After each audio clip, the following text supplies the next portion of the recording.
छात्रों, सबको नमस्कार। इस तरह हाथ जोड़कर नमस्कार करना हमारी भारतीय संस्कृति है। भारत हमारा राष्ट्र है। सारे संसार में हमारा भारत अत्यंत प्रसिद्ध है। कई कारणों के लिए हमारा भारत सारे संसार में अपना महत्वपूर्ण स्थान प्राप्त किया है। भारत में 30 राज्य हैं।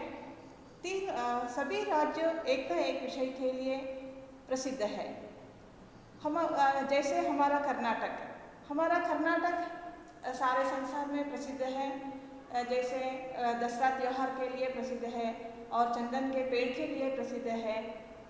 और यहाँ कई तरह के फूल फलों को उगाए जाते हैं। जैसे आम का फल तो राष्ट्रीय फल है हमारा और इसे फलों का राजा भी कहा जाता है। उसी तरह हमारे कर्नाटक में जिस तरह आम का फल प्रसिद्ध है और कई राज्यों में कई तरह के फल प्रसिद्ध है, उसी तरह कश्मीर भारत के ऊपर है जो राज्य कश्मीर, वहाँ किस फल को उगाए जाते हैं आप जानते हैं ना आप लोग? आप सबको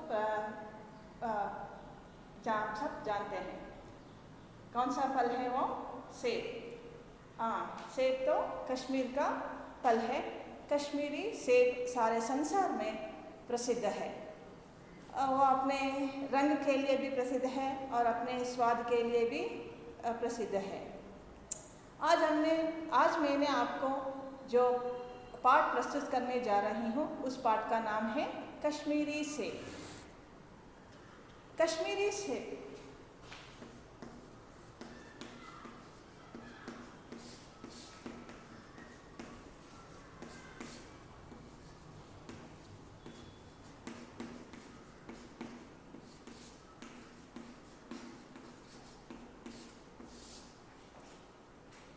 कश्मीरी सेब पाठ का लेखक है मुंशी प्रेमचंद।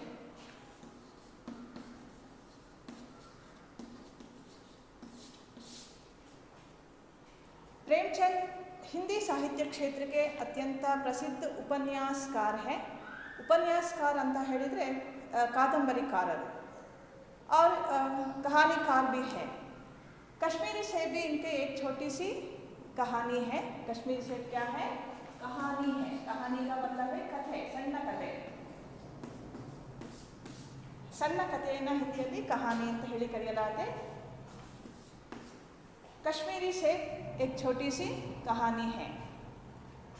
कश्मीरी सेब का नाम सुनते ही हम समझते हैं कि लेखक ने यहाँ कश्मीरी सेब के बारे में कुछ कहा है। कश्मीरी सेबिನ ಬಗ್ಗೆ ಹೇಳ್ತಾ ಇದ್ದಾರೆ ಅಂತ ನಾವು ಅನ್ಕೊಳ್ತೀವಿ। लेकिन यहाँ कश्मीरी सेब के बारे में नहीं, यहाँ कश्मीरी सेब से अलग विषय लेखक ने कहा है। प्रेमचंद के बारे में कहना है तो प्रेमचंद का जन्म 31 जुलाई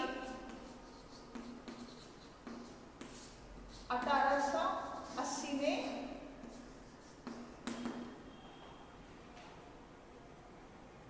वाराणसी के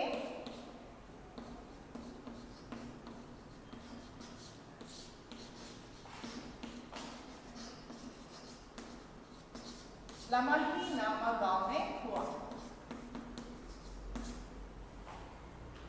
प्रेमचंद का जन्म कहाँ हुआ? वाराणसी के लमही नामक गांव में हुआ। ये प्रसिद्ध उपन्यासकार हैं और कहानीकार भी हैं। इनके सभी कहानियों को मानसरोवर नामक किताब में संग्रहित किया गया है।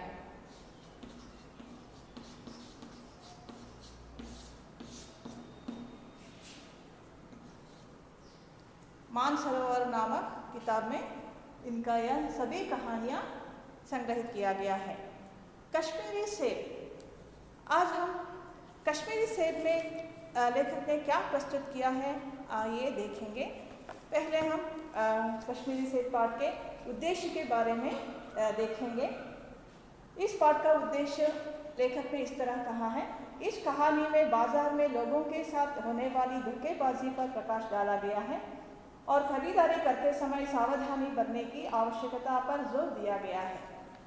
मतलब यहाँ जो हम चीज़ें खरीदने बाजार जाते हैं तो बाजार में कई चीज़ें मिलती हैं, तो हम खरीद लेते हैं, लेकिन बहुत सारे समय हम धोखे खाते हैं, हमें धोखे करते हैं।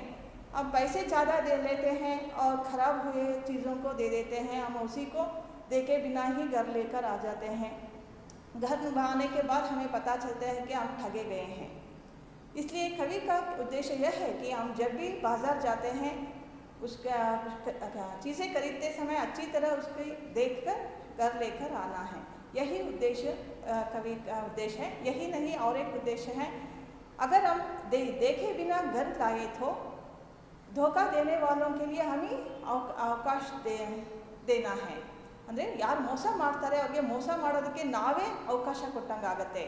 ಅದರಿಂದ ಮಾರ್ಕೆಟಿಗೆ ಹೋದರೆ ವಸ್ತುಗಳನ್ನು ನಾವು ತರಬೇಕಾದ್ರೆ ಆ ವಸ್ತು ಹೇಗಿದೆ, ಚೆನ್ನಾಗಿದೆಯಾ ಇಲ್ವಾ ಅಂತ ನಾವು ಅಲ್ಲೇ ನೋಡಿಕೊಂಡು ಚೆನ್ನಾಗಿರೋದು ತರಬೇಕು, ಇಲ್ಲ ಅಂತಂದರೆ ನಾವು ಮೋಸ ಹೋಗ್ತೀವಿ ಅನ್ನೋ ಒಂದು ಉದ್ದೇಶ ಈ ಪಾಠದಲ್ಲಿ ನಮಗೆ ಕವಿಯವರು ತಿಳಿಸ್ತಾ ಇದ್ದಾರೆ। ಇದು ಕವಿಯ ಉದ್ದೇಶ ಆಗಿದೆ, ಲೇಖಕರ ಉದ್ದೇಶ ಆಗಿದೆ। ಈಗ ನಾವು ಪಾಠವನ್ನು ಓದ್ತೇನೆ, ನೀವು ಕೂಡ ಮಕ್ಕಳು ಟೆಕ್ಸ್ಟ್ ಬುಕ್ಕನ್ನು ಇಟ್ಕೊಂಡು ನಾನು ಯಾವ ಥರ ಓದ್ತೀನಿ ಅದನ್ನು ನೀವು ಕೂಡ ನೋಡಬೇಕು। ಆ ಒಂದು ಶಬ್ದಗಳು, ಅರ್ಥಗಳು, ಆ ಓದುವಂತಹ ವಿಧಾನ ಇದನ್ನೆಲ್ಲನೂ ಕೂಡ ನೀವು ನೋಡಬೇಕಾಗತ್ತೆ। ಓಕೆ, ಪಾಠ ಪ್ರಾರಂಭ ಮಾಡ್ತಾ ಇದ್ದೀನಿ। कल शाम को चौक में 2-4 ज़रूरी चीज़ें खरीदने गया था। पंजाबी मेवा फरोशों की दुकानें रास्ते में ही पड़ती हैं। इस एक दुकान पर बहुत अच्छे रंगदार गुलाबी सेब सजे हुए नजर आए। जी ललचा उठा। आजकल शिक्षित समाज में विटामिन और प्रोटीन के शब्दों में विचार करने की प्रवृत्ति हो गई है। टमाटो को पहले कोई भी ना पूछता था, अब टमाटो भोजन का आवश्यक अंग बन गया है। गाजर भी पहले गरीबों के पेट भरने की चीज़ें थी, अमीर लोग तो उसका हलवा ही खाते थे, मगर अब पता चला है कि गाजर भी बहुत विटामिन है, गाजर में भी बहुत विटामिन है, इसलिए गाजर को भी मेज़ों पर स्थान मिलने लगा है। और सेब के विषय में तो यह कहा जाने लगा है कि एक सेब रोज़ खाइए तो आपको डॉक्टरों को ज़रूरत ना रहेगी। डॉक्टर से बचने के लिए हम नीम कौड़ी तक खाने को तैयार हो सकते हैं। सेब तो रस और स्वाद में अगर आम से बढ़कर नहीं है तो घटकर भी नहीं। सेब को यह स्थान मिल चुका है, अब वह केवल स्वाद की चीज़ नहीं है, उसमें गुण भी है। हमने दुकानदार से मोल भाव किया और आज सेब मांगे। यहाँ लेखक एक बार बाजार जाते हैं, चीज़ें खरीदने जाते हैं। तो यहाँ लेखक कह रहे हैं, प्रथमा पुरुष सर्वनाम में कहते हैं मैं गई थी, मैं गया था, इस तरह मैंने, ऐसा लेखक ने कहा है। उन्होंने कहा है कल शाम को मैं 2-4 चीज़ें खरीदने चौक में गया था। चौक का मतलब है जो चौराहे, 4 रास्ते मिलने का स्थान को हम चौराहे कहते हैं या चौक कहते हैं। सामान्यतः वह मार्केट जैसा हो जाता है, सभी चीज़ें खरीदने को मिलती हैं। ऐसे स्थान में लेखक कुछ सामान खरीदने गए। पंजाबी मेवा फरोशों की दुकानें रास्ते में ही पड़ती हैं। वहाँ पंजाबी मेवा फरोश, पंजाब के कुछ मेवा फरोश का मतलब है फलों का दुकान, जहाँ फलों को बेचा जाता है। ऐसे फलों को बेचे जाने वाले स्थान को मेवा फरोश कहते हैं। वहाँ चौक में गए, वहाँ सभी पंजाबी मेवा फरोशों की दुकानें थी। लेखक ने देखा, देखते ही एक दुकान पर बहुत अच्छे रंगदार गुलाबी सेब सजे हुए नजर आए। उन्हें ಅವ್ರಿಗೆ एक दुकान पर, ಒಂದು ದುಕಾನ್ ಅಂದರೆ ಅಂಗಡಿ, ಒಂದು ಹಣ್ಣಿನ ಅಂಗಡಿಯಲ್ಲಿ बहुत अच्छे रंगदार, ಬಹಳ ಚೆನ್ನಾಗಿರುವಂತಹ ಬಣ್ಣ ಬಣ್ಣದ ಗುಲಾಬಿ ಸೇಬ್, ಮನಸ್ಸನ್ನು ಆಕರ್ಷಿಸ್ತಾ ಇದ್ದಂತಹ ಗುಲಾಬಿ ಸೇಬನ್ನು ನೀಟಾಗಿ ಶೃಂಗಾರ ಮಾಡಿ ಅದನ್ನು ಜೋಡಿಸಿಟ್ಟಿದ್ರು, ಶೃಂಗರಿಸಿಟ್ಟಿದ್ರು। उसे देखते ही लेखक का जी ललचा उठा, उसे खरीदने को, खाने को लेखक का जी ललचा उठा। ಅದನ್ನು ನೋಡಿದ ತಕ್ಷಣ ತಗೋಬೇಕು, ತಿನ್ನಬೇಕು ಅಂತ ಹೇಳಿ ಅವ್ರಿಗೆ ತುಂಬ ಆಸೆ ಆಗ್ತಾ ಇತ್ತು। ಸರಿ, ಅವರು ಅಂಗಡಿಗೆ ಹೋದರು। आजकल शिक्षित समाज में विटामिन और प्रोटीन के शब्दों में विचार करने की प्रवृत्ति हो गई है. ಇತ್ತೀಚಿನ ದಿನಗಳಲ್ಲಿ ನಿಮಗೆಲ್ಲ ಗೊತ್ತೇ ಇದೆ, ಏನು ಹೇಳಿದ್ರು ಕೂಡ ವಿಟಮಿನ್ ಪ್ರೋಟೀನ್ಸ್ ಇರಬೇಕು, ವಿಟಮಿನ್ ಇರಬೇಕು, ಇದ್ರ ಬಗ್ಗೆ ಎಲ್ಲ ಹೆಚ್ಚಾಗಿ ವಿಚಾರಗಳನ್ನು ಮಾಡ್ತಾರೆ. ಹಾಗೆ ಯಾವುದೇ ಆದರೂ ಕೂಡ ನೀವು ಫ್ರೂಟ್ಸನ್ನು ಹೆಚ್ಚಾಗ್ತೀನಿ, ಹಣ್ಣಿಗೆ ಹೆಚ್ಚಾಗ್ತೀನಿ ಅಂತ ಹೇಳಿ ಡಾಕ್ಟರ್ ನಮಗೆ ಸಜೆಷನ್ ಕೊಡ್ತಾ ಇರ್ತಾರೆ. ಹಾಗಾಗಿ ಹಣ್ಣುಗಳನ್ನು ಚೆನ್ನಾಗಿ ತಿನ್ನಬೇಕಾಗತ್ತೆ. विचार करने की प्रवृत्ति हो गई है. टमाटो को पहले कोई भी ना पूछता था. ಟೊಮೆಟೊ ಹಣ್ಣು ಅಂತಂದರೆ ಮೊದಲು ಒಂಥರ ತಿರಸ್ಕೃತವಾದಂತಹ ಹಣ್ಣು ಅಂಥೇಳಿ ಯಾರು ಕೂಡ ಅದ್ರ ಬಗ್ಗೆ ಹೆಚ್ಚಿನ ಒಂದು ಕಾಳಜಿಯನ್ನು ವಹಿಸ್ತಾ ಇರಲಿಲ್ಲ, ಯಾರೂ ತಗೋತಾ ಇರಲಿಲ್ಲ ಅದನ್ನು. ಟೊಮೆಟೊ ಹಣ್ಣು ಅಂತಂದರೆ ಹೆಚ್ಚಾಗಿ ಹುಣಸೆ ಹಣ್ಣನ್ನೇ ಬಳಸ್ತಾ ಇದ್ರು, ಆಗೆಲ್ಲ ಟೊಮೆಟೊ ಯಾರೂ ಬಳಸ್ತಾ ಇರಲಿಲ್ಲ. ಆದರೆ ಈಗ ಟೊಮೆಟೊ ಹಣ್ಣು ಇಲ್ಲದೇ ಇದ್ದರೆ ಅಡುಗೆನೇ ಮಾಡೋಕ್ಕಾಗೋದಿಲ್ಲ, ಈಗ ಆ ಥರ ಇದೆ. अब ಟೊಮೆಟೊ ಭೋಜನ का आवश्यक अंग बन गया है. ಈಗ ಟೊಮೆಟೊ ಅನ್ನೋದು ಊಟದ ಒಂದು ಅತ್ಯಂತ ಅವಶ್ಯಕವಾದಂತಹ ಒಂದು ಅಂಗನೇ ಆಗಿಬಿಟ್ಟಿದೆ. गाजर भी पहले गरीबों के पेट भरने की चीज़ थी.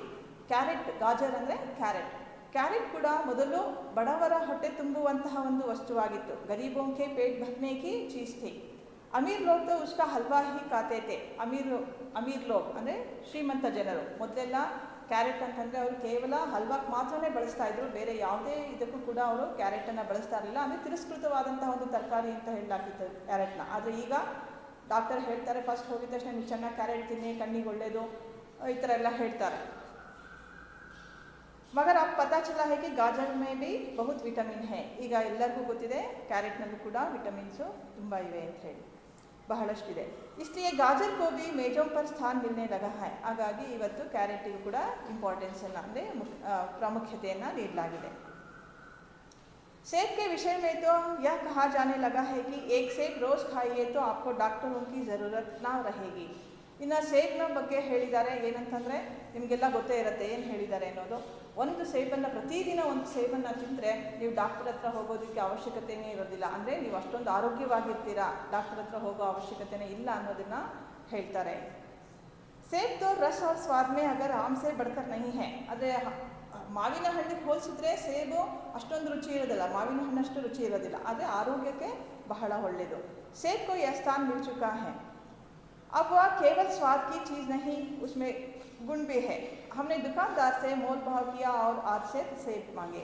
ಲೇಖಕರು ಆ ದುಕಾನ್ದಾರ ಹತ್ರ ವ್ಯಾಪಾರ ಮಾಡಿದರು, ಸೇಬಿನ ಅರ್ಧ ಸೇರು ಸೇಬನ್ನು ಕೊಡೋದಕ್ಕೆ ಹೇಳಿದ್ರು.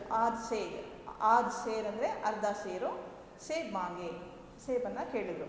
दुकानदार ने कहा, बाबूजी बड़े मज़ेदार सेब आए हैं, खास कश्मीर के, आप ले जाए, खाकर तबीयत खुश हो जाएगी. दुकानदार ಹೇಳಿದ್ರು, ಬಾಬೂಜಿ ಬಡೇ ಮಜೇದಾರ್ ಸೇಬ್ ಆಯೆ ಹೇ. ಹೇಳಿದ್ರು, ತುಂಬ ಚೆನ್ನಾಗಿದೆ, ಎಷ್ಟು ಚೆನ್ನಾಗಿದೆ ಸೇಬು, ಕಾಶ್ಮೀರಿಂದ ಬಂದಿದೆ, ಕಾಶ್ಮೀರದ ಒಂದು ಹಣ್ಣಿದು, ಅಲ್ಲಿಂದ ವಿಶೇಷವಾಗಿ ಬಂದಿರೋವಂಥ ಹಣ್ಣಿದು, ಇದನ್ನು ತೆಗೆದುಕೊಂಡು ಹೋಗಿ आप ले जाए, खाकर तबीयत खुश हो जाएगी, इसे खाने से आप बहुत खुश हो जाएंगे. ಇದು ತಿಂದಿದ ತಕ್ಷಣ ನಿಮಗೆ ತುಂಬ ಸಂತೋಷ ಆಗುತ್ತೆ ಅಂತ ಹೇಳಿದರು. मैंने रुमाल निकाल कर उसे देते हुए कहा, चुन चुन कर रखना. तो ಅವ್ರು ಹೇಳಿದ ತಕ್ಷಣ ಮುझे भी ಖುಷಿ हुई, ಲೇಖಕರಿಗೂ ಖುಷಿ ಆಯಿತು. ಅವ್ರ ತಕ್ಷಣ ಕೈಯಲ್ಲಿದ್ದಂಥ ಒಂದು ರುಮಾಲ್ ಅಂದರೆ ದೊಡ್ಡದಾದಂಥ ಒಂದು ಬಟ್ಟೆ, ಟವೆಲ್ ಥರ ಒಂದು ಬಟ್ಟೆ ಇತ್ತು, ಅದನ್ನು ಕೊಟ್ಟರು. ಅದು ಕೊಟ್ಬಿಟ್ಟು ಹೇಳಿದ್ರು, ಇದಕ್ಕೆ ಹಾಕಪ್ಪ ಅರ್ಧ ಕೆಜಿ ಹಾಕು ಅಂತ ಹೇಳಿ ಕೊಟ್ಟರು.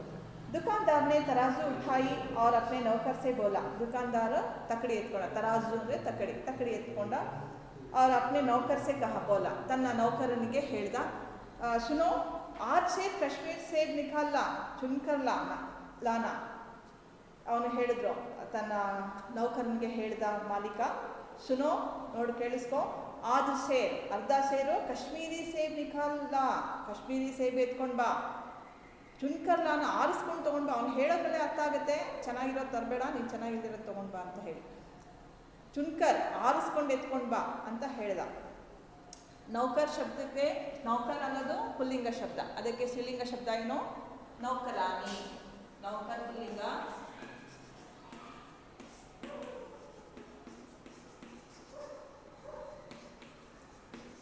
ನೌಕರಾನಿ ಸ್ತ್ರೀಲಿಂಗ ಶಬ್ದ. ಹಾಗೆ ನೌಕರ್ಗೆ ವಿರುದ್ಧ ಶಬ್ದ ಆಗುತ್ತೆ ಮಾಲಿಕ್.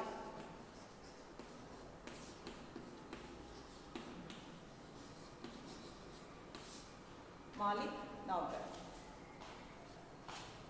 ಲೌಂಡ 4 ಸೇಬ್ ಲಾಯ. ಆ ಹುಡುಗ, ಲೌಂಡ ಅಂದರೆ ಹುಡುಗ, ಆ ಹುಡುಗ 4 ಸೇಬುಗಳನ್ನು ಎತ್ಕೊಂಡು ಬಂದ. ದುಕಾನ್ದಾರ್ನೇ ತೌಲ್ನ ಅಂತಂದರೆ ತೂಕ ಮಾಡೋದು. ಆ ದುಕಾನ್ದಾರ್, ಅಂಗಡಿಯವನು ಅದನ್ನು ತೂಕ ಮಾಡ್ದ. ಏಕ್ ಲಿಫಾಫೆ ಮೇ ಉನ್ಹೇ ರಖಾ ಔರ್ ರುಮಾಲ್ ಮೇ ಬಾಂಧ್ ಕರ್ ಮುझे दे दिया.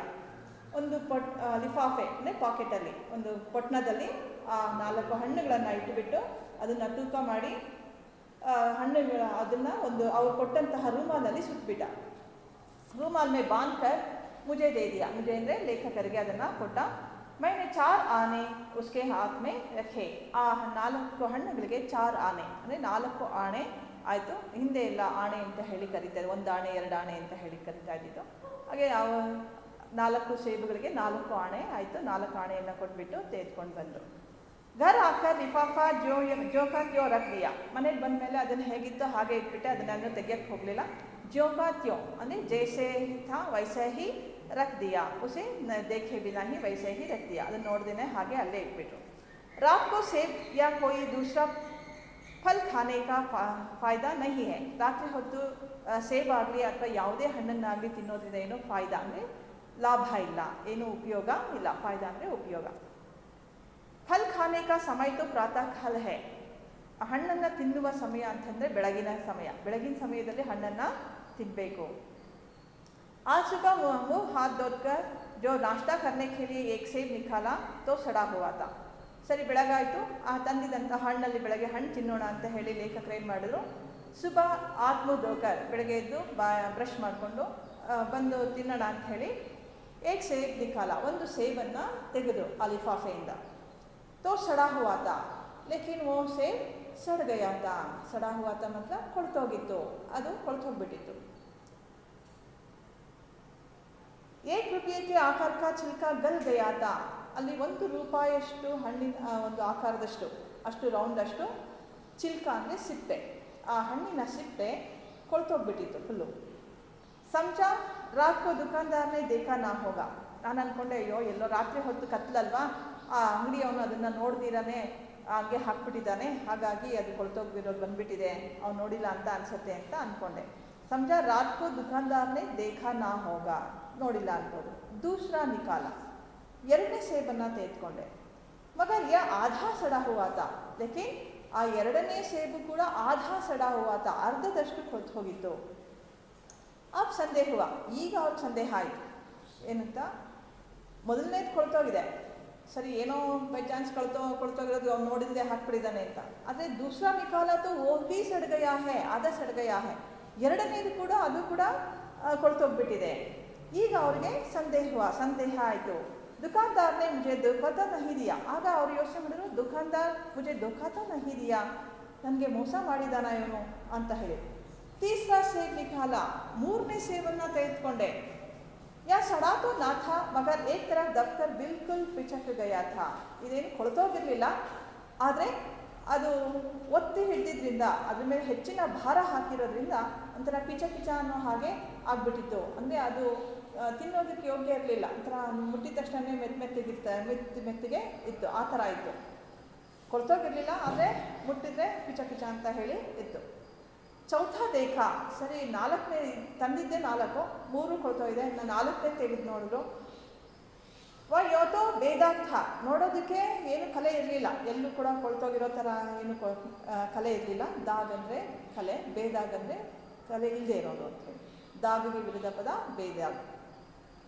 ಮಗರ್ ಉಸ್ಮೆ ಏಕ್ ಕಾಲಾ ಸುರಾಖ್ ಥಾ, ಆದರೆ ಅದರಲ್ಲಿ ಒಂದು ಕಪ್ಪು ಹೋಲಿತ್ತು, ತೂತು. ಸುರಾಖ್ ಅಂದರೆ ತೂತು, ಒಂದು ಸಣ್ಣ ತೂತಿತ್ತು. ಜೈಸಾ ಅಕ್ಸರ್ ಬೇರೋಮೆ ಹೋತಾ ಹೈ, ಬೇರೆ ಹಣ್ಣುಗಳಲ್ಲಿ ಹೇಗಿರುತ್ತೆ, ಹುಳಗಳಿರುವಂಥ ಒಂದು ಹೋಲ್ ಇರುತ್ತೆ, ಅದೇ ಥರ ಈ ಹಣ್ಣಿನಲ್ಲಿ ಒಂದು ಸಣ್ಣ ಸುರಾಖಿತ್ತು. ಕಾಟಾ ತೋ ಭೀತರ ವೈಸೆ ಹಿ ದಬ್ಬೆ ಜೈಸೆ ಬೇರ್ ಮೇ ಹೋತೆ ಹೈ. ಅದನ್ನು ಕಟ್ ಮಾಡಿದಾಗ ಅದರಲ್ಲಿ ಬೇರೆ ಹಣ್ಣಿನಲ್ಲಿ ಇದ್ದ ಹಾಗೆಯೇ ಕೊಳ್ತು ಹೋಗಿತ್ತು. ಏಕ್ ಸೇಬ್ ಭಿ ಖಾನೆ ಲಾಯಕ್ ನಹಿ, ಒಳಗಡೆ ಎಲ್ಲ ಹುಳ ಇತ್ತು, ಅದು ಕೂಡ ತಿನ್ನೋದಕ್ಕೆ ಯೋಗ್ಯ ಇರಲಿಲ್ಲ. ಒಂದು ಹಣ್ಣು, 4ರಲ್ಲಿ 4 ಕೊಳ್ತೋಗಿತ್ತು, ಒಂದು ಹಣ್ಣು ಕೂಡ ಖಾನೆಗೆ ಲಾಯಕ್ ನಹಿ ಥೇ, ನಾಲಾಯಕ್ ಥೇ, ಒಂದು ಹಣ್ಣು ಕೂಡ ತಿನ್ನೋದಕ್ಕೆ ಲಾಯಕ್ಕಾಗಿ ಇರಲಿಲ್ಲ. 4 ಆನೆ पैसों का इतना गम ना हुआ जितना समाज के इस चारित्रिक पतन का. ಪೈಸೆ ಹೋಗಿದ್ದಕ್ಕೆ ನನಗೆ ಬೇಜಾರಿಲ್ಲ, ಆದರೆ ಸಮಾಜದಲ್ಲಿ ಇಂಥ ಮೋಸಗಾರರನ್ನು ನೋಡಿ ನನಗೆ ತುಂಬ ಬೇಜಾರಾಗ್ತಿತ್ತು. ಎಷ್ಟು ಮೋಸವನ್ನು ಮಾಡ್ತಾರೆ ಇದನ್ನು ನೋಡಿ ನನಗೆ ಸಮಾಜದಲ್ಲಿ ಈ ಒಂದು ಒಳ್ಳೆಯ ಒಂದು ಧರ್ಮ ಅನ್ನೋದೇ ಇಲ್ವೇ, ಧರ್ಮದ ಒಂದು ಪತನ ಆಗ್ಬಿಟ್ಟಿದೆಯಲ್ಲ ಅಂತ ಹೇಳಿ ಲೇಖಕರಿಗೆ ತುಂಬ ಗಮ್ ಅಂದರೆ ದುಃಖ ಆಯಿತು. दुकानदार ने जानबूझकर मेरे साथ धोखेबाजी का व्यवहार किया है। तब उन्हें पता चला, लेखक को पता चला कि दुकानदार ने जानबूझकर ಬೇಕಂತಾನೆ ಇವ್ರಿಗೆ ಮೋಸ ಮಾಡಿದ್ದಾನೆ ಅನ್ನೋದು पता चला। एक सेब सड़ा हुआ होता तो मैं उसको क्षमा के योग्य समझता। लेखक कहते हैं कि अगर एक सेब ಒಂದು ಸೇಬ್ ಏನಾದ್ರು ಕೊಳ್ತೋಗಿದೆ ಅಂದಿದ್ದರೆ वो क्षमा के योग्य था। वो नहीं देखा होगा अंधेरे में, पैसा ही दे दिया होगा, ऐसा समझ सकते थे। ಕತ್ಲಲ್ಲಿ ಕಾಣ್ದಿರ ಕೊಟ್ಬಿಟ್ಟಿದ್ದಾನೆ ಅಂತ ಅನ್ಕೋಬೋದಾಯಿತು ಒಂದು ಸೇಬ್ ಕೊಳ್ತೋಗಿದ್ರೆ. ಆದರೆ ಇಲ್ಲಿ चारों सेब गल गया है, सड़ गया है। सोचता उसकी निगाह ना पड़ी होगी, मगर चारों के चारों खराब निकल आए। यह तो साफ धोखा है, ये खंडित धोखा ಮೋಸ। मगर इस धोखे से मेरा भी सहयोग था। ಆದರೆ ಈ ಮೋಸ ಅವ್ನು ಮಾಡೋದಕ್ಕೆ ನನ್ನ ಸಹಯೋಗ ಇತ್ತು. ನಾನು ಯೋಚನೆ ಮಾಡಿದೆ, ಈಗ ಅವನು ಈ ಥರ ನನಗೆ ಮೋಸ ಮಾಡಿದ್ದಾನೆ ಅಂತಂದರೆ ಅವ್ನು ಮೋಸ ಮಾಡೋದಕ್ಕೆ ನಾನೇ ಸಹಾಯ ಮಾಡಿದ್ದೀನಿ ಅಂತ ಅನ್ನಿಸ್ತು. ಹೌದು, ಮೇರಾ ಉಸ್ಕೆ ಹಾತ್ ಮೇ ರುಮಾಲ್ ರಖ್ ದೇನಾ ಮಾನೋ ಉಸೆ ಧೋಖಾ ದೇನೆ ಕಿ ಪ್ರೇರಣಾ ಥಿ। ನಾನೇನು ಮಾಡಿದೆ, ಏನು ಹಿಂದೆ ಮುಂದೆ ಯೋಚನೆ ಮಾಡಿದೆ, ಅವನ ಕೈಗೆ ರೂಮಾಲ್ ಕೊಟ್ಬಿಟ್ಟೆ, ತಗೋಪ್ಪ ಇದು ರೂಮಾಲ್ ಒಳಗಡೆ ಹಣ್ಣನ್ನು ಕೊಟ್ಬಿಡು ಅಂತ ಹೇಳಿ. ಇದು ನಾನು ಅವನಿಗೆ ಮೋಸ ಮಾಡೋದಕ್ಕೆ ಪ್ರೇರಣೆ ಕೊಟ್ಟಂತೆ ಆಯಿತು. ಅದಕ್ಕೆ ಬದಲಾಗಿ ನಾನು ಅವನಿಗೆ ರುಮಾಲನ್ನು ಕೊಡ್ದಿರಾ ಅವ್ನು ಕೊಟ್ಟಂಥ ಹಣ್ಣನ್ನು ನೋಡಿಕೊಂಡು ಅವನು ಸರಿಯಾಗಿ ಇಟ್ಟಿದ್ದಾನ ಇಲ್ವಾ ಅಂತ ನೋಡಿ ಆ ಒಂದು ಹಣ್ಣಿನೊಳಗಡೆ ನಾನು ಹಣ್ಣನ್ನು ಆ ರೂಮಾಲ್ ಒಳಗಡೆ ಇಟ್ಕೊಂಡು ಬಂದಿದ್ದಿದ್ರೆ ಆಗ ನಾನು ಅವ್ರಿಗೆ ಮೋಸ ಮಾಡೋದಕ್ಕೆ ಪ್ರೇರಣೆ ಕೊಟ್ಟಂಗೆ ಆಗ್ತಾ ಇರಲಿಲ್ಲ. उसने भांप लिया कि यार महाशय अपनी आंखों से काम लेने वाले जीव नहीं है और ना इतने चौकस है कि घर से लौटाने आए। आदमी बेईमानी तभी करता है जब उसे अवसर मिलता है। ಮನುಷ್ಯ ಯಾವಾಗ ಮೋಸ ಮಾಡ್ತಾನೆ, ಯಾವಾಗ ಅವನಿಗೆ ಮೋಸ ಮಾಡೋದಕ್ಕೆ ಅವಕಾಶ ಸಿಗತ್ತೆ ಆಗ ಅವನು ಮೋಸ ಮಾಡ್ತಾನೆ. ಅಂದರೆ ಅವಕಾಶ ಕೊಡೋದು ಯಾರು? ನಾವೇ. ಅವ್ರು ಮೋಸ ಮಾಡೋದಕ್ಕೆ ಅವಕಾಶ ಕೊಡೋದು ನಾವು. ಹೀಗಾಗಿ ಅವರು ಮೋಸವನ್ನು ಮಾಡ್ತಾರೆ. ಆದ್ದರಿಂದ ನಾವೇನು ಮಾಡಬೇಕು, ನಾವು ಎಚ್ಚರಿಕೆಯಿಂದ ಇದ್ದು ಅವ್ರು ಮೋಸ ಮಾಡಿದ ಹಾಗೆ ನೋಡ್ಕೊಳ್ಳೋದು ನಮ್ಮ ಕರ್ತವ್ಯ ಆಗುತ್ತೆ. बेईमानी का अवसर देना चाहे वह अपने ढीलेपन से हो या सहज विश्वास से बेईमानी में सहयोग देना है। ಈ ರೀತಿ ಮೋಸ ಮಾಡೋದಕ್ಕೆ ಅವಕಾಶ ಕೊಡೋದು ನಮ್ಮ ಒಂದು ವಿಶ್ವಾಸ, ಅತಿ ವಿಶ್ವಾಸ. ಬೇರೆಯವ್ರನ್ನ ನಾವು ತುಂಬ ನಂಬಿಡ್ತೀವಿ, ತುಂಬ ಒಳ್ಳೆಯವರೇನೋ ಅಂತ ಹೇಳಿ ತುಂಬ ನಂಬಿಟ್ಟು ಕೆಲವರು ಹಾಗೆ ತುಂಬ ವಿಶ್ವಾಸವನ್ನು ಗಳಿಸ್ಬಿಡ್ತಾರೆ. ಆಮೇಲೆ ನಮ್ಮ ಹತ್ರ ದುಡ್ಡು ಇಸ್ಕೊಳ್ಳೋದು ಅಥವಾ ಒಡವೆ ಇಸ್ಕೊಳ್ಳೋ ಏನೋ ಮಾಡಿಸ್ಕೊಂಡು ಹೊರಟೋಗ್ಬಿಡ್ತಾರೆ, ವಾಪಸ್ ಕೊಡೋದೇ ಇಲ್ಲ. ಆಗ ನಾವೇನು ವಿಶ್ವಾಸಘಾತಕರವರೆಲ್ಲ ಈ ರೀತಿ ಮಾಡಿಬಿಟ್ಟು ಹೋಗ್ತಾರೆ. ಆದರೆ ನಾವು ಈ ರೀತಿ ಲೇಖಕರು ಏನು ಹೇಳ್ತಾರೆ ಅಂದರೆ, ಇಷ್ಟೊಂದು ವಿಶ್ವಾಸವನ್ನು ಇಡಬೇಡಿ, ಅಷ್ಟೊಂದು ವಿಶ್ವಾಸವನ್ನು ಯಾರ ಮೇಲೂ ಇಡಬಾರ್ದು ಅನ್ನೋದನ್ನು ಲೇಖಕರು ಇಲ್ಲಿ ಹೇಳ್ತಾ ಇದ್ದಾರೆ. ನಮ್ಮ ಒಂದು ಒಳ್ಳೆತನವನ್ನು ಮಿಸ್ಯೂಸ್ ಅಂದರೆ ತಪ್ಪಾಗಿ ಬಳಸ್ಕೊಳ್ತಾರೆ ಎಷ್ಟೋ ಜನ. ಅಪ್ನೇ ಢೀಲೆಪನ್ಸೆ, ನಮ್ಮ ಒಂದು ಈ ಒಂದು ಒಳ್ಳೆತನವನ್ನು, ನಮ್ಮ ಒಂದು ವಿಶ್ವಾಸವನ್ನು ಕಳ್ಕೊಳ್ತಾರೆ. पढ़े लिखे बाबुओं और कर्मचारियों पर तो कोई विश्वास नहीं करता. ಅದರಲ್ಲೂ ಈಗ ಇತ್ತೀಚೆಗೆ ಓದಿರೋರ ಮೇಲೆ ಅಂತೂ ವಿಶ್ವಾಸನೇ ಇರೋದಿಲ್ಲ ಯಾರೂ. किसी थाने या कचहरी या म्यूनसिपालिटी में चले जाइए, आपकी ऐसी दुर्गति होगी कि आप बड़ी से बड़ी हानि उठाकर भी उधर ना जाएंगे. ಇದೆಲ್ಲ ನಮಗೆಲ್ಲ ದೈನಂದಿನದಲ್ಲಿ ಜೀವನದಲ್ಲಿ ನಡೆಯುವಂಥದ್ದು. ಯಾವುದಾದ್ರು ಪೊಲೀಸ್ ಸ್ಟೇಷನ್ಗೆ ಹೋಗಿ ಅಥವಾ ಯಾವುದಾದ್ರು ಒಂದು ಕಾರ್ಪೊರೇಷನ್ ಆಫೀಸಿಗೆ ಹೋಗಿ ನೀವು ಕೆಲಸ ಮಾಡಿಕೊಡಿ, ಅವ್ರು ಕೆಲಸ ಮಾಡೋದಿಲ್ಲ. ಯಾಕೆ ಅಂತಂದರೆ ಅವರು ಲಂಚವನ್ನು ನಮ್ಮಿಂದ ನಿರೀಕ್ಷೆ ಮಾಡ್ತಾರೆ, ಲಂಚ ಕೊಡಲಿ ಅಂತ ಹೇಳಿ. ಲಂಚ ಕೊಡೋದು ಕೂಡ ತಪ್ಪೇನೆ. ಲಂಚ ತಗೊಳ್ಳೋರಿಗಿಂತ ಲಂಚ ಕೊಡೋರ್ದು ದೊಡ್ಡ ತಪ್ಪಾಗುತ್ತೆ. ಆದರೆ ಲಂಚ ಕೊಡಲಿಲ್ಲ ಅಂದರೆ ಕೆಲಸನೇ ಆಗಲ್ಲ ಅನ್ನೋ ಮಟ್ಟಿಗೆ ಇವತ್ತು ಸಮಾಜ ಅಷ್ಟು ಕೆಟ್ಟ ಸ್ಥಿತಿಯಲ್ಲಿ ಇವತ್ತಿದೆ. ಅದು ಏನೂ ಮಾಡೋಕ್ಕಾಗದಂಥ ಒಂದು ಸ್ಥಿತಿನಲ್ಲಿ, ಎದುರಿಸಲಾಗದಂಥ ಒಂದು ಸ್ಥಿತಿನಲ್ಲಿ ಇದೆ. ಹಾಗಾಗಿ ಸಮಾಜದ ಈ ಒಂದು ಜೊತೆಯಲ್ಲೇ ನಾವು ನಡ್ಕೊಂಡು ಹೋಗುವಂಥ ಸ್ಥಿತಿ ಬಂದಿದೆ. ಅದನ್ನೇ ಲೇಖಕರು ಹೇಳ್ತಾರೆ, ನೀವು ಯಾವುದಾದ್ರೂ ಒಂದು ಕಚೇರಿ, ಯಾವುದಾದ್ರೂ ಗೌರ್ಮೆಂಟ್ ಆಫೀಸಿಗೆ ಹೋಗಿ, ಅಲ್ಲೂ ಕೂಡ ನಿಮ್ಮ ಕೆಲಸ ಲಂಚ ಇಲ್ಲದೆ ಯಾವ ಕೆಲಸ ನಡೆಯೋದಿಲ್ಲ. ಮುನ್ಸಿಪಾಲಿಟಿ, ಅದರ ಮುನ್ಸಿಪಾಲಿಟಿಗೆ ಹೋಗಿ, ಇಲ್ಲ ಯಾವ ಕೆಲಸವೂ ನಡೆಯೋದಿಲ್ಲ. ಯಾವುದೇ ಒಂದು ರಿಜಿಸ್ಟ್ರೇಷನ್ ಆಫೀಸಿಗೆ ಹೋಗಿ ಅಥವಾ ಯಾವುದೇ ಒಂದು RTO ಆಫೀಸಿಗೆ ಹೋಗಿ, ಎಲ್ಲ ಕಡೆಗಳಲ್ಲೂ ಕೂಡ ಲಂಚ ಅಂತ ಹೇಳಿ ಲೇಖಕರು ಹೇಳ್ತಾ ಇದ್ದಾರೆ. ನಿಮ್ಮನ್ನು ಹೇಗೆ ಲಂಚ ಕೊಡಲಿಲ್ಲ ಅಂತಂದರೆ ಅಲ್ಲಿ ಕೆಟ್ಟದಾಗೆ ಕಾಣ್ತಾರೆ. ಅದೇ ಲಂಚ ಕೈಯಲ್ಲಿ ಇಟ್ಕೊಂಡ್ರೆ ತುಂಬ ಖುಷಿಯಾಗಿ ನಿಮ್ಮನ್ನು ಸ್ವಾಗತ ಮಾಡ್ತಾ ಇರಬೇಕು.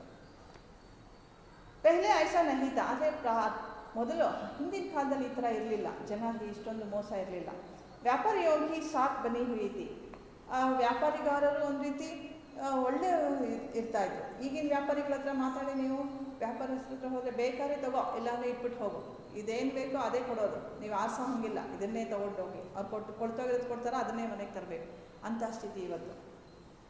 तौल में चाहे छटांग आज छटांग का ले, लेकिन आप उन्हें 5 की जगह भूल से 10 के नोट दे आते तो आपको घबराने की कोई ज़रूरत ना थी, आपके रुपये सुरक्षित थे. ಅವರು ತೌಲ್ನಲ್ಲೇನೆ ತೂಕದಲ್ಲೇನೋ ಹಿಂದಿನ ಕಾಲದಲ್ಲಿ ತೂಕದಲ್ಲೇನೋ ಮೋಸ ಮಾಡ್ತಿದ್ರೋ ಏನೋ ಗೊತ್ತಿಲ್ಲ. ಆದರೆ ನೀವು 5 ರೂಪಾಯಿ ಕೊಡೋ ಜಾಗದಲ್ಲಿ 10 ರೂಪಾಯಿ ಕೊಟ್ಟು ಬಂದುಬಿಡ್ತೀರಾ ಅಂದ್ಕೊಳ್ಳಿ. ಅಂದರೆ 5 ರೂಪಾಯಿ ಚೇಂಜನ್ನು ಮರ್ತು ಬಂದುಬಿಡ್ತಾ ಇದ್ರಿ ಅಂದ್ಕೊಳ್ಳಿ. ಆದರೆ ನಿಮಗೆ ಭಯ ಇರ್ತಾ ಇರಲಿಲ್ಲ. ಯಾಕೆ ಅಂತ ಹೇಳಿದರೆ ನೆಕ್ಸ್ಟ್ ಡೇ ಹೋದಾಗ ಅವರೇ ಕರೆದು ನಿನ್ನೆ ನೀವು 5 ರೂಪಾಯಿ ಬಿಟ್ಟು ಹೋಗ್ಬಿಟ್ಟಿದ್ರಿ, ತೊಗೊಳ್ಳಿ 5 ರೂಪಾಯಿ ಅಂತ ವಾಪಸ್ ಕೊಡ್ತಾಯಿದ್ರು. ಈಗಿನ ಕಾಲದಲ್ಲಿ ಕೊಡ್ತಾರಾ? ಖಂಡಿತ ಇಲ್ಲ. ಇನ್ನೂ ಸಿಕ್ತು ಅಂತ ಹೇಳಿ ಆರಾಮಾಗಿ ಇನ್ನೂ ಇಟ್ಕೊಳ್ತಾರೆ. मुझे याद है एक बार मैंने मुहर्रम के मेले में एक दुकानदार से एक पैसे की रेवड़ियाँ ली थी और पैसे की जगह अठन्नी दे आया था. ಲೇಖಕರ ಜೀವನದಲ್ಲೂ ಕೂಡ ಒಂದು ಘಟನೆ ಈ ರೀತಿ ನಡೆದಿತ್ತು. ಅವ್ರು ಒಂದ್ಸರಿ ಮುಹರ್ರಂನ ಮೇಳದಲ್ಲಿ, ಮುಹರ್ರಂ ಹಬ್ಬ ಇದೆ, ಆ ಒಂದು ಮೇಳ ನಡೀತಾ ಇತ್ತು. ಆ ಮೇಳದಲ್ಲಿ ಒಂದ್ಸರಿ ಅವರು ಒಂದು ಅಂಗಡಿಗೆ ಹೋದರು. ಅಲ್ಲಿ ಹೋಗ್ಬಿಟ್ಟು ಕೆಲವೊಂದು ಸ್ವೀಟ್ಸ್, ಸಿಹಿ ತಿಂಡಿಗಳ ಮಿಠಾಯಿಗಳನ್ನು ತೆಗೆದುಕೊಂಡ್ರು, ರೇವಡಿಯ. ಅಲ್ಲಿ ಅವರು ಏನು ಮಾಡಿದರು, पैसे की जगह 8 दे आया था. ಅವರು ಪೈಸೆ ಕೊಡೋದಕ್ಕೆ ಬದಲಾಗಿ 8 ಆಣೆಯನ್ನು ಕೊಟ್ಬಿಟ್ಟು ಬಂದುಬಿಟ್ಟಿದ್ರು. ಒಂದು ಪೈಸೆ ಕೊಡೋದಕ್ಕೆ ಬದಲಾಗಿ ಅವರು 8 ಆಣೆ ಕೊಟ್ಬಿಟ್ಟು ಬಂದುಬಿಟ್ಟಿದ್ರು. घर आकर अब अपनी भूल मालूम हुई. ಮನೆಗೆ ಬಂದಮೇಲೆ ಗೊತ್ತಾಯಿತು, ಅಯ್ಯೋ ಒಂದು ಪೈಸೆ ಕೊಡೋದಕ್ಕೆ ಬದಲಾಗಿ ನಾನು 8 ಆಣೆ ಕೊಟ್ಬಿಟ್ಟಿದ್ದೀನಲ್ಲ ಅಂತ ಹೇಳಿ. ಮತ್ತೆ ಓಡೋದ್ರು ಅವರು. दुकानदार के पास दौड़ गया. ಆಶಾ नहीं थी कि वो 8 लौटाएगा. ಅದು ನನಗೆ ಭಯ ಆಗ್ತಿತ್ತು, ಇಲ್ಲೋ ಅವ್ನು ನಾನು ಚೇಂಜ್ ಕೊಡೋದಿಲ್ವೇನೋ, ನಾನು ಸುಳ್ಳು ಹೇಳ್ತಾ ಇದ್ದೀನಿ ಅಂತ ಹೇಳ್ಬಿಡ್ತೀನೇನೋ ಅಂತ ಹೇಳಿ. ಲೇಕಿನ್ उसने प्रसन्न चित्त से 8 लौटा दी. ಆದರೆ ಅವನು ಬಹಳ ಸಂತೋಷದಿಂದಾನೇ ಅವರ 8 ಆಣೆಯನ್ನು ವಾಪಸ್ಸು ಕೊಟ್ಟ. ಅಂದರೆ ಹಿಂದೆ ಅಂಥ ಒಂದು ಒಳ್ಳೆ ಜನ, ನಂಬಿಕಸ್ಥ ಜನ ಇದ್ದರು. ಉಲ್ಟೆ ಮುಚ್ಚೆ ಕ್ಷಮಾ ಮಾಂಗಿ. ಮತ್ತು ಲೇಖಕರ ಹತ್ರ ಅವನು ಕ್ಷಮೆ ಕೂಡ ಹೇಳಿದ, ಸಾರಿ ನಾನು ಕೊಡಲಿಲ್ಲ ಅಂತ ಹೇಳಿ. और यहाँ कश्मीरी सेब के नाम से सड़े हुए सेब बेचे जाते हैं. ಆದರೆ ಇವತ್ತು ಹೇಗೆ ಕಾಶ್ಮೀರದ ಸೇಬು ಅನ್ನೋ ಹೆಸರಿನಲ್ಲಿ ಕೊಳ್ತೋಗಿರುವಂಥ ಸೇಬನ್ನು ಮಾರ್ತಾ ಇದ್ದಾರೆ. मुझे आशा है पाठक बाजार में जाकर मेरी तरह आंखें ना बंद कर लिया करेंगे. ಈ ಪಾಠ ಕೊಟ್ಟಿರೋ ಉದ್ದೇಶ ಏನು ಅಂತಂದರೆ, ಇಂದಿನಿಂದ ಇದು ಪಾಠನ ಓದಿದಂತಹ ತಿಳಿದಂತಹ ಮಕ್ಕಳಾಗಲಿ ಅಥವಾ ಪಾಠಕಗಣದವರು ಬಾಜಾರ್ಗೆ ಹೋದಾಗ ಎಂಥ ಒಂದು ಒಳ್ಳೆ ಹಣ್ಣನ್ನು ನೋಡಿ ಆರಿಸ್ಕೊಂಡು ತೊಗೊಂಡು ಬನ್ನಿ, ನನ್ನ ಹಾಗೆ ಮೋಸ ಹೋಗಬೇಡಿ ಈ ರೀತಿ ಅಂತ ಹೇಳಿ ಲೇಖಕರು ಹೇಳ್ತಾ ಇದ್ದಾರೆ. ಪಾಠಕ್ ಬಾಜಾರ್ ಮೇ ಜಾಕರ್ ಮೇರಿ ಥರ ಆಂಖೆ ನ ಬಂದ್ಕರ್, ನನ್ನ ಹಾಗೆ ಕಣ್ಣು ಮುಚ್ಕೊಂಡು ಕೊಳ್ತೋಗಿರೋದನ್ನು ತರಬೇಡಿ, ಚೆನ್ನಾಗಿರೋದನ್ನು ಆರಿಸ್ಕೊಂಡು ತನ್ನಿ. ನಹಿತ ಉನೇ ಬಿ ಕಾಶ್ಮೀರಿ ಸೇಬ್ ಹಿ ಮಿಲೆಂಗೆ. ಇಲ್ಲದೆ ಹೋದರೆ ಅವ್ರಿಗೂ ಕೂಡ ಕಾಶ್ಮೀರಿ ಸೇಬೆ ಸಿಗುತ್ತೆ. ಅಂದರೆ ಅರ್ಥ ಏನು, ಕೊಳ್ತೋಗಿರೋ ಸೇಬನ್ನು, ಕಳ್ತೋಗಿರೋ ವಸ್ತುಗಳನ್ನು ನಾವು ಮಾರ್ಕೆಟಲ್ಲಿ ತರಬೇಕು. ಅಂದರೆ ಈ ಒಂದು ಪಾಠದ ಮುಖ್ಯ ಉದ್ದೇಶ ಏನು ಅಂತ ಹೇಳಿದರೆ, ನಾವು ಯಾವಾಗಲೂ ಕೂಡ ಎಚ್ಚರಿಕೆಯಿಂದ ಇರಬೇಕು. ಯಾವುದೇ ವಸ್ತುವನ್ನು ತೊಗೊಂಡು ಬರಬೇಕಾದ್ರೆ ಮಾರ್ಕೆಟ್ಗೆಲ್ಲ ಹೋದಾಗ ಒಂದು ಉತ್ತಮವಾದ ವಸ್ತು ತರಬೇಕು ಅಂತಂದರೆ ನಾವು ಬುದ್ಧಿವಂತಿಕೆಯನ್ನು ಉಪಯೋಗಿಸಬೇಕು. ದಡ್ಡತನದಲ್ಲಿ ಕಣ್ಣಿಟ್ಕೊಂಡು ಅಥವಾ ಬೇರೆಯವ್ರನ್ನ ತುಂಬ ವಿಶ್ವಾಸವನ್ನು ಇಟ್ಕೊಂಡು ಎಲ್ಲ ಸರಿಯೇ ಒಳ್ಳೆಯದೇ ಮಾಡ್ತಾರೆ ಅನ್ನೋದನ್ನು ತಿಳ್ಕೊಂಡು ಬೇಡ. ಎಷ್ಟೇ ಒಳ್ಳೆಯವರಾದರೂ ಕೂಡ ನಾವು ನಮ್ಮ ಒಂದು ಎಚ್ಚರಿಕೆಯಿಂದ ಇರಬೇಕು ಅಂತ ಹೇಳಿ ಈ ಲೇಖಕರು ನಮಗೆ ಹೇಳ್ತಾ ಇದ್ದಾರೆ. ಮತ್ತು ಒಂದು ವೇಳೆ ನಾವು ಅದನ್ನು ನೋಡ್ದಿರ ತಂದರೆ ಅವ್ರು ಮೋಸ ಮಾಡೋದಕ್ಕೆ ಕೂಡ ನಾವೇ ಕಾರಣ ಆಗ್ತೀವಿ. ಅದಾಗೋದು ಬೇಡ ಅನ್ನೋದನ್ನು ಕವಿಯ ಒಂದು ಉದ್ದೇಶ ಇದರಲ್ಲಿ ಆಗಿದೆ. ಓಕೆ, ಇಂದಿಗೆ ನನ್ನ ಪಾಠವನ್ನು ಮುಗಿಸ್ತಾ ಇದ್ದೀನಿ.